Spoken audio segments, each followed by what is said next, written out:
Hey there, it's Imran and you're watching Imran Plus. Welcome back. Today we're going to be talking about what if.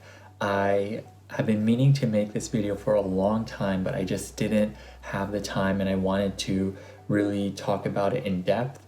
So here we are. This is going to be my thoughts on what if, and specifically a ranking of my favorite episodes. Before we get started, if you haven't already, make sure you click that subscribe button so you don't miss any upcoming videos, and make sure to click that bell so you are alerted every time a video drops. Let's get started. What if?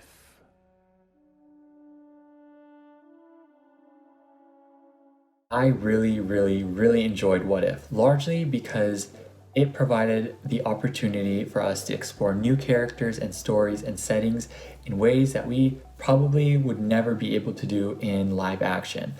The success of the MCU so far has mostly been on its cohesiveness and its simplicity. Everything has been straightforward in terms of connectivity, and there have only been singular versions of characters, unlike DC, where we often have multiple actors playing different versions of the same character at the same time. So What If provides this means to deviate from that and to explore these crazy new realities and possibilities. And because What If is still canon to the MCU, thanks to the multiverse, we can have our cake and eat it too, and I really appreciate that. Like, we get to have our fun without destroying any continuity. So for that reason alone, this is one of my favorite Disney Plus shows. It is the perfect show for Marvel and MCU fans, especially because each episode inspires you to revisit previous MCU entries. I didn't think that I would ever want to rewatch Captain America: The First Avenger, but after watching the first episode of What If, I actually really wanted to revisit it.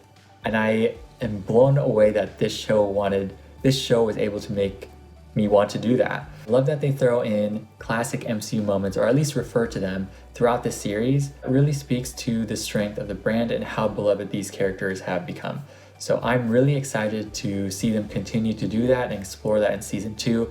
And I am really excited to hopefully see some of these characters jump into live action, possibly in Multiverse of Madness. This is definitely one of my favorite Disney Plus shows because things are able to get crazy and we get to see these characters let loose. And a large part of why this show is so good is the animation. It is spectacular. I even love the intro. I never skipped it for a single episode. It was so well made. It felt ceremonious at the beginning and created hype for the episode that was absolutely perfect for me. The action is also amazing and sometimes even better than live action because we aren't limited by the physicality and laws of physics. So there is so much potential in animation, and I'm so glad that Hollywood and Marvel are exploring it more, especially after Into the Spider-Verse really paved the way for that. There's also a visual artistry to every scene, and there are countless moments that I could frame on the wall. I was so in awe of what I was seeing. I really love the visuals. And the animation style itself is very unique and intentionally so. Marvel is trying to distinguish itself in the animation space, and this show has made them super competitive. I was really impressed with what they came up with here, and I'm excited for what's next. I really loved and enjoyed all of the episodes, but I wanted to create a ranking of my favorites based on how much I wanted to rewatch the episode and how interesting I found the concept. So that's going to be the criteria for this one. And again, it's very subjective, and I look forward to seeing your own rankings in the comments.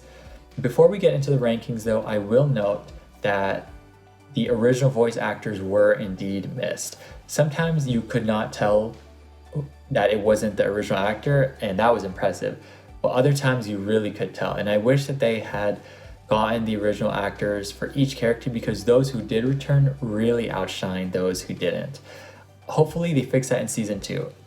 We'll see though. Also, there are minor spoilers in this video, so if you haven't seen the show yet, pause this video, go watch all of the episodes, and then come back and let's talk about our favorites. So let's get into the rankings. We're gonna start from the bottom to the top. Number 9 is episode 7, What If Thor Were an Only Child? I thought this episode was really fun, but it felt like a detour in the series, especially when things were starting to pick up. And although it seemed like a break, I really wanted to get back to the main story. And so I think it might have been better to place this episode earlier on, and I think they could have made that work a little bit better. Chris Hemsworth, though, is awesome as always, and I really enjoyed seeing him as Thor and Captain Marvel face off. I thought that was a really cool idea, and I want to see them like either team up or fight in live action too. They are MCU heavy hitters. The episode overall just wasn't as significant or impactful on me as some of the other episodes, so that's why it's not at the top of the list. Number 8 is episode 1. What if Captain Carter were the first Avenger? Like I mentioned before, this episode made me want to rewatch Captain America, the First Avenger. This episode is also one of the best in terms of mirroring events in the MCU, but with a twist. It's actually one of my favorites in that regard, and it's the most close to any one movie. The other episodes kind of mix in things from various movies, but this one was kind of like a direct mirror of the First Avenger. The art and action of this episode are also some of the best in the series, and I'm so happy for Hayley Atwell. She really nailed it here. The reason this episode is not higher is because the other episodes just have more scope, and I love me some world building, and so I really liked those episodes more, even though this is one of my favorites in terms of a creative perspective. Number 7 is episode 3. What if the world lost its mightiest heroes? I actually really like the story in this episode. I'm a big fan of murder mystery, so this episode actually really clicked for me. I know it didn't for others, but I liked it. It made me wish we got to see more of Natasha, because this show depicts Black Widow so well, not only in this episode, but throughout. And this combined with Hawkeye really made me feel the loss of Natasha's Black Widow. Her shadow is cast heavy throughout this entire series. And more importantly, you feel the missed opportunities that we had to explore the character in live action. And I think that's kind of bittersweet. Number 6 is episode 2. What if T'Challa became Star-Lord? I really missed Chadwick Boseman in this episode. This was such a great final performance. I mean, he is throughout the series, but this was his episode, and he just was brilliant as always. This, combined with the season finale, are clear that Marvel had so many plans for him and for T'Challa that were tragically cut short. And so I really missed him, and I appreciated him even more through this series. T'Challa makes for a great Star-Lord, and I loved his relationship with the Ravagers, but also his romance with Nebula. And she was particularly very cool. I really liked her. But I don't know how to feel about Thanos. It just didn't click with me. His presence and storyline, I mean, it was a bit humorous, but it just didn't work for me. Like, I wasn't feeling it, and I didn't really like it, even though the part where Nebula saves him was emotional and cool. So I'm conflicted on that. Top 5 now. So number 5, episode 6. What if Killmonger rescued Tony Stark? Wow, I was the least excited for this episode, but this one really surprised me, actually.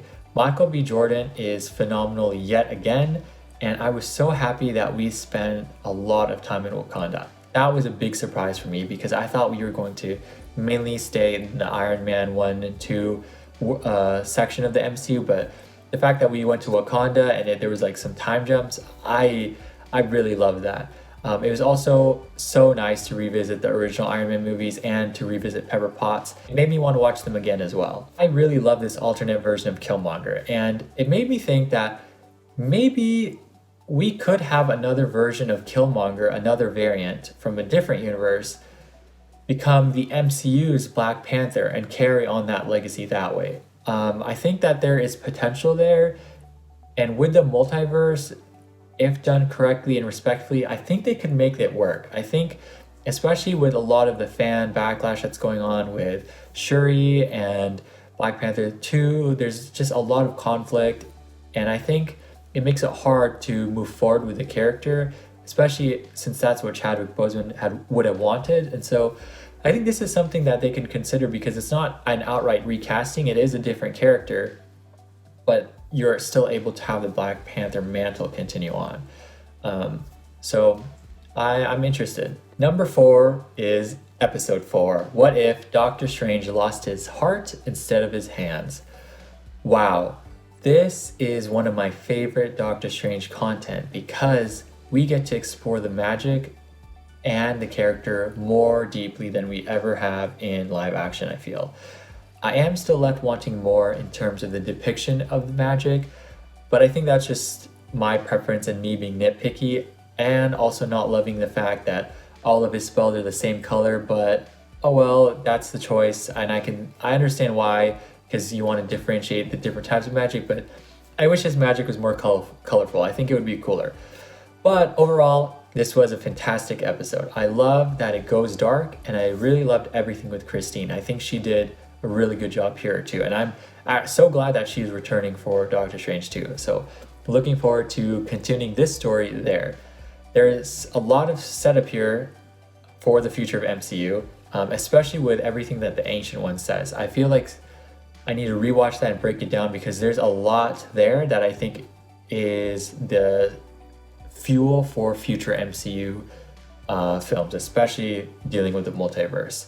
And so this episode just became mandatory viewing for the Multiverse of Madness, especially after that No Way Home end credits tease.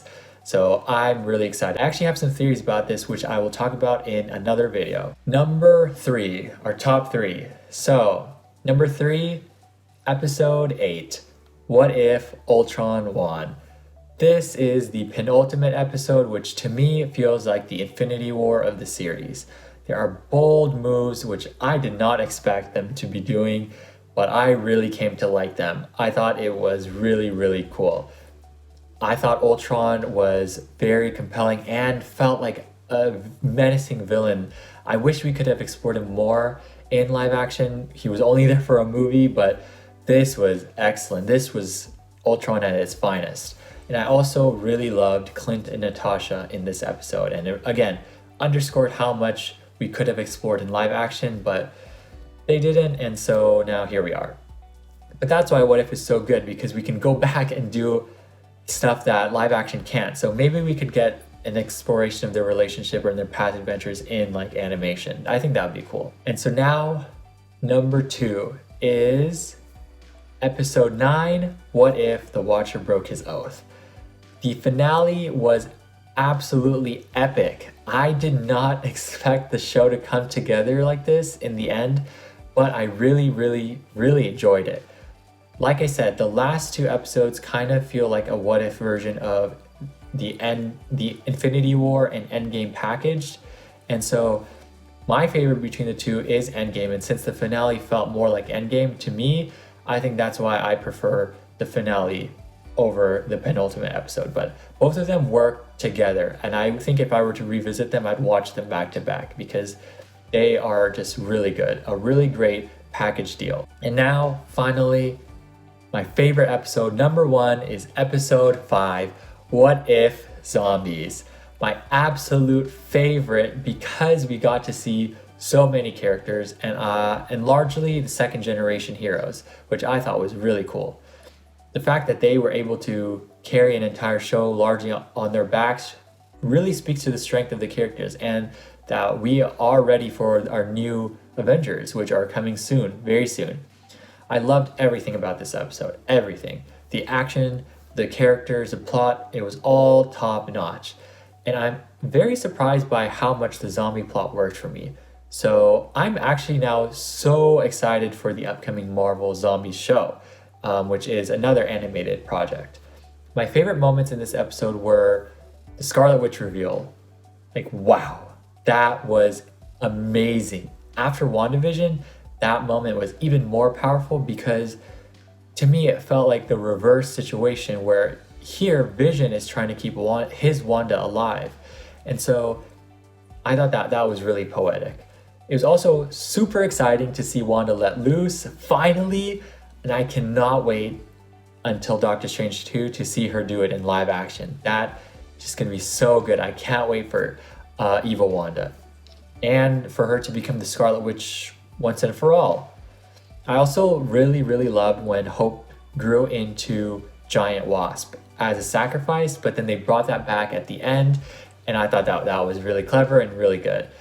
Every sacrifice, every hero sacrifice really hit, and I was sad for them all. Everyone. I wasn't expecting that it would hit that hard, because I was rooting for our heroes from the beginning. Largely because I could not anticipate who was going to make it or if they would even be successful. So that's how on the edge of my seat I was.